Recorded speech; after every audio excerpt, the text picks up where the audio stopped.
नमस्कार, PP news line के prime time में आप सबका स्वागत। मैं हूं रजनी अनुभव। आइए सबसे पहले नजर डालते हैं आज दिन भर की प्रमुख सुर्खियों पर। डॉक्टर जितेंद्र सिंह ने आज 3 एमओयू साइन करके जम्मूवासियों को दी बड़ी सौगात। काबुल ब्लास्ट के जवाब में अमेरिका ने अफगानिस्तान के नागरहार प्रांत में किया हवाई हमला।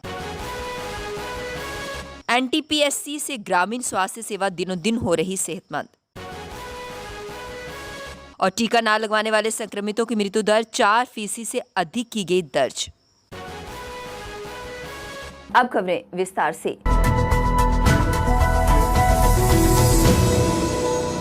Doctor Jitendra Singh, honourable minister of state for PMO और honourable minister of state for science and technology ने आज जम्मू के हित में 3 एमओयू साइन करके जम्मू वासियों को एक बहुत बड़ी सौगात दी। इनमें 3 एमओयू साइन किए गए, जिसमें एम्स जम्मू और आईआईएम जम्मू, और इसके अलावा एम्स जम्मू और आईआईएम जम्मू और आईआईटी जम्मू, और इसके अलावा एम्स जम्मू और यूनिवर्सिटी ऑफ जम्मू के बीच एमओयू साइन किए गए। और ये कार्यक्रम convention centre circuit house canal road Jammu में मुनक्किद किया गया। इस मौके पर डॉक्टर जितेंद्र सिंह के साथ डॉक्टर प्रोफेसर वाई के Gupta, honourable president AIIMS Jammu भी खासतौर पर उपस्थित थे। काबुल ब्लास्ट के जवाब में अमेरिका ने अफगानिस्तान के नागरहार प्रांत में हवाई हमला किया है। इस हमले में एक साजिशकर्ता ढेर हो गया है। काबुल एयरपोर्ट के बाहर आत्मघाती हमलों में के बाद अमेरिका ने जवाबी कार्यवाही करते हुए आईएसके के ठिकानों पर हवाई हमला किया। अमेरिका ने अफगानिस्तान के नागरहार प्रांत में आतंकियों के ठिकाने पर ड्रोन से हमला किया है। इस हमले में एक साजिशकर्ता ढेर हो गया है।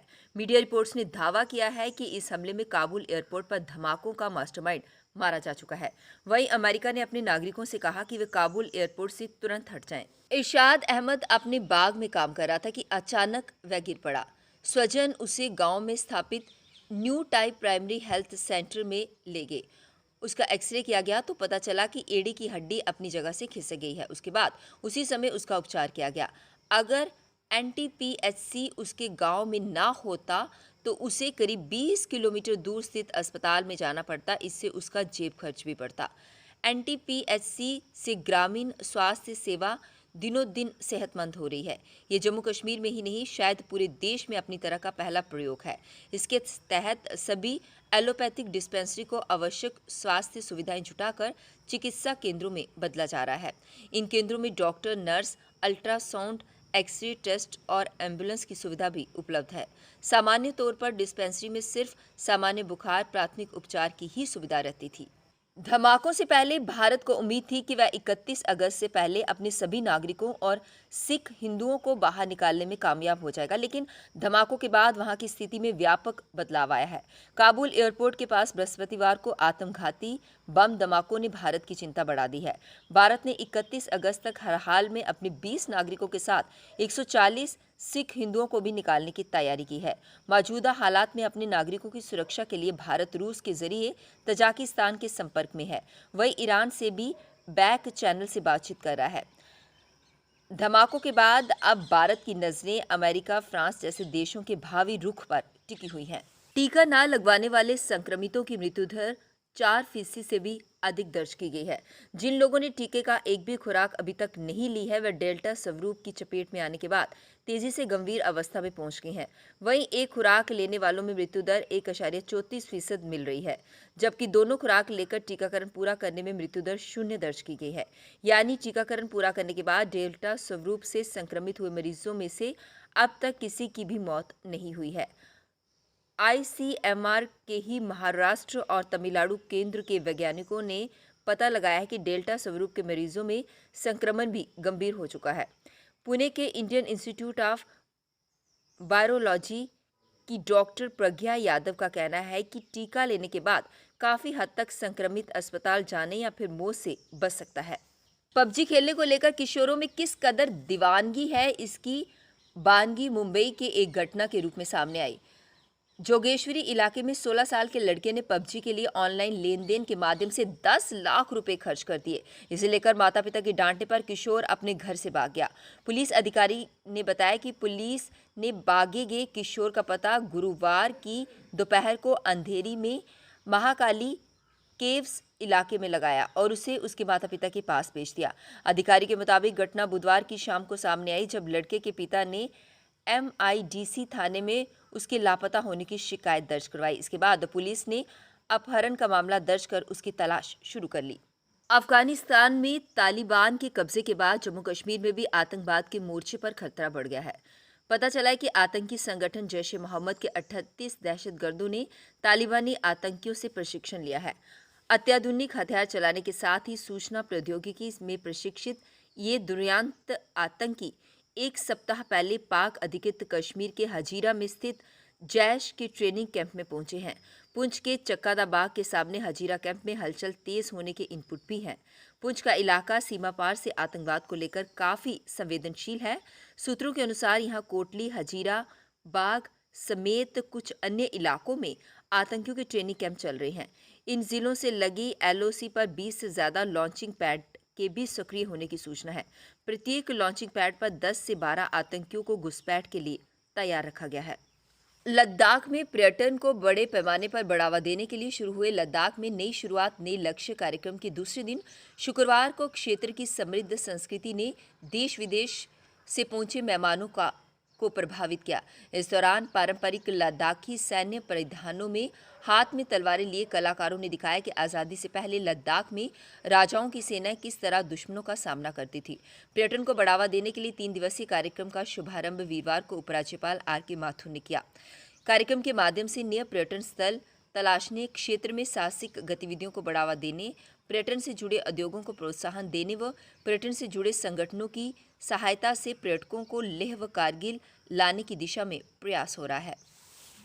अब वक्त हो चला एक ब्रेक का, मिलते हैं ब्रेक के बाद। मजबूती की पहचान ACC cement, messrs Bishandas Jaswal and sons, authorised stockist, ACC cement, 45 transport Nagar, Jammu. Break के बाद बढ़ते हैं अगली बड़ी खबर की तरफ। जैसा कि हम सब जानते हैं कि जन्माष्टमी बिल्कुल करीब है और हमारी परंपरा को आगे बढ़ाते हुए जिस तरह से हमारी परंपरा में रक्षाबंधन और जन्माष्टमी पर पतंगे उड़ाई जाती हैं और उसी के मद्देनज़र J&K टूरिज्म ने तभी फ्रंट पार्क जम्मू में काइट फ्लाइंग कंपटीशन ऑर्गेनाइज किया। प्लस एक एक्टिविटी भी, एक आउटडोर एक्टिविटी की तरह भी इसे देखा जा सकता है, क्योंकि कोविड के दौरान आप देख रहे हैं कि सभी लोग जो हैं वो अपने घरों में थे। जैसे पिछले साल तो एक बड़े से यहाँ पे पार्क में तवी के किनारे पर एक खूबसूरत माहौल में आज यहाँ पर कंपटीशन आए हैं। मुझे बताया गया है कि लगभग 100 के करीब यहाँ पर आज प्रतिभागी आएंगे और बड़ा अच्छा माहौल है। मैं देख रहा हूँ इस खूबसूरत जगह पर आज पतंग का कंपटीशन होगा। तो मैं समझता हूँ कि ये ना केवल हमारी जो कस्टम्स और प्रैक्टिस है उसको जो है बूस्ट मिलेगा, साथ ही में ये एक टूरिज्म सेक्टर को भी रिवाइव करने का, क्योंकि आप देख रहे हैं जैसे जैसे अब हम लोग कोरोना की स्थिति से उभर रहे हैं तो गतिविधियाँ सभी सुचारू रूप से चल रही हैं। तो यही उसकी कड़ी में ही एक प्रयास। जी देखिए, ये बड़ा क्लियर कट है। ये सरकार ने पूर्णतः प्रतिबंधित है जो चाइनीज थ्रेड है और इसके लिए जो है धारा 144 के तहत प्रोहिबिटेड ऑर्डर भी सभी डिस्ट्रिक्ट मजिस्ट्रेट्स ने निकाले हैं और उसके तहत जॉइंट मार्केट चेकिंग भी हुई, काफ़ी जगह पर ड्राइव्स करके सीजर भी हुआ है और FIR तक दर्ज हुई है। मेरा सभी से यही निवेदन रहेगा कि ये हमारा एक ये जो फेस्टिवल है उसमें हम लोग जो अपने हमारा ट्रेडिशनल कॉटन थ्रेड है और आप देखते हैं पहले भी कैसे शहर में डोरें लगती थी हमारे परेड ग्राउंड में, एग्जीबिशन ग्राउंड में, और अब वो भी जो है कम होता जा रहा है। तो हम लोगों को अपना जो ट्रेडिशनल चाइनीज थ्रेड जो कि इसके लिए बनाया गया है, जबकि ये जो चाइनीज थ्रेड जो हो रहा है ये प्लास्टिक से बना हुआ थ्रेड है और अगर आप देखेंगे जो ये जब हम सीजन भी कर रहे हैं तो उन प्रोडक्ट्स में भी खास तौर पर लिखा गया है कि this is not meant for kite flying. Casual labour fisheries department ने आज डायरेक्टर फिशरीज के खिलाफ जोरदार प्रदर्शन किया। उन्होंने कहा कि पिछले 5 सालों से उन्हें वेतन नहीं दिया गया और उनका वेतन उन्हें जल्द से जल्द दिया जाए और साथ ही साथ उन्हें रेगुलराइज किया जाए। उन्होंने कहा कि अगर उनकी मांगें पूरी नहीं की गई तो उन्हें मजबूरन उग्र प्रदर्शन करना पड़ेगा। आज अपना डायरेक्टर साहब को ये पूर्ण जोर से अपील करना चाहता हूँ कि सर, जो गरीब बच्चे जम्मू के लगे हैं 15-15 साल से डिपार्टमेंट में सेवाएं दे रहे हैं, सर उनका जो बेजिस है 5 साल से पेंडिंग पड़ा है सर, उनको रिलीज़ किया जाए। हमारी यही मांग है कि हमारी बेजिस रिलीज़ की जाए और हमें रेगुलाइज पॉलिसी में लाया जाए। अगर हमें बेजिस नहीं दी जाती है तो आने वाले दिनों में हमें मजबूरन, हम नहीं चाहते कि हम रोड पे उतरें, मगर हमें मजबूरन अपनी फैमिलीज़ को लेके रोडों पर आना पड़ेगा। डायरेक्टर साहब को और प्रिंसिपल सेक्रेटरी को और हमारे जो एडवाइज़र साहब हैं उनको भी मेरी यही अपील है उनसे कि हमारी मांगें जल्दी से जल्दी पूरी की जाएं। Thank you. एबीवीपी द्वारा डिवकॉम ऑफिस के बाहर जोरदार प्रदर्शन किया गया। उन्होंने कहा कि रामबन पर बर्बरतापूर्ण छात्रों पर लाठीचार्ज किया गया, जिसका वो कड़ा विरोध करते हैं। उसी को लेकर कल भी छात्रों पर शांतिपूर्ण प्रदर्शन करने के बावजूद उन पर लाठियां बरसाई गई। इसी को लेकर एबीवीपी के कार्यकर्ताओं ने जोरदार प्रदर्शन किया। में कल भी प्रदर्शन किया गया, परंतु कल फिर से शाम में एक बार कल शाम में फिर से लाठीचार्ज किया गया, जिसके बाद वहां पर धारा 144 लगाई गई, जिसमें साफ जाहिर होता है कि वहां की एडमिनिस्ट्रेशन खुद माहौल बिगाड़ने में शामिल है और एडमिनिस्ट्रेशन कतई नहीं चाहती कि रामबन का माहौल शांतिपूर्ण रहे एवं विद्यार्थियों की आवाज़ को दबाने का काम जो है वहाँ की एडमिनिस्ट्रेशन कर रही है।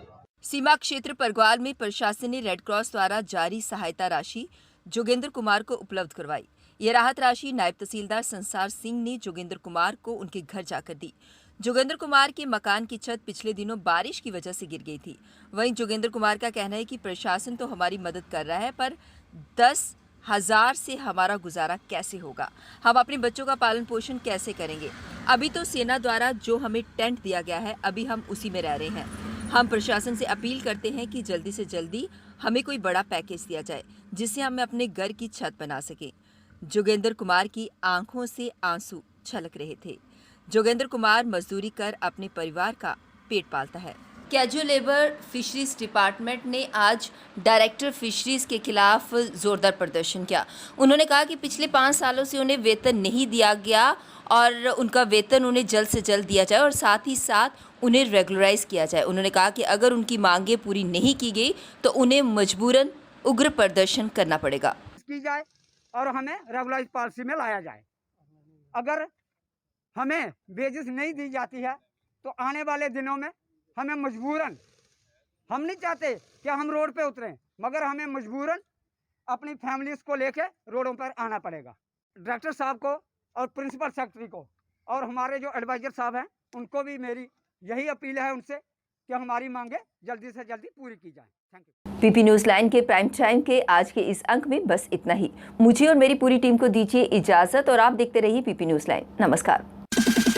जम्मू में आई टेस्टिंग की साइंटिफिक और मॉडर्न टेक्नोलॉजी के लिए हमेशा याद रखें जेम ऑप्टिशियंस, जहां पर रखा जाता है आपकी हर जरूरत का ख्याल। Gem opticians with the facility of eye exercise, A scan, biometry, pachymetry और ऑटोमेटेड फील्ड एनालाइजर। और हाँ, हमारे यहाँ बढ़िया क्वालिटी के ब्रांडेड स्पेक्टिकल्स, सनग्लासेस और कॉन्टेक्ट लेंसेज मिलते हैं। आपका भरोसेमंद एक ही नाम, Gem opticians, Gandhinagar. Gem opticians, Nai Basti. Gem opticians, Amphalla. Gem opticians, Trikuta नगर।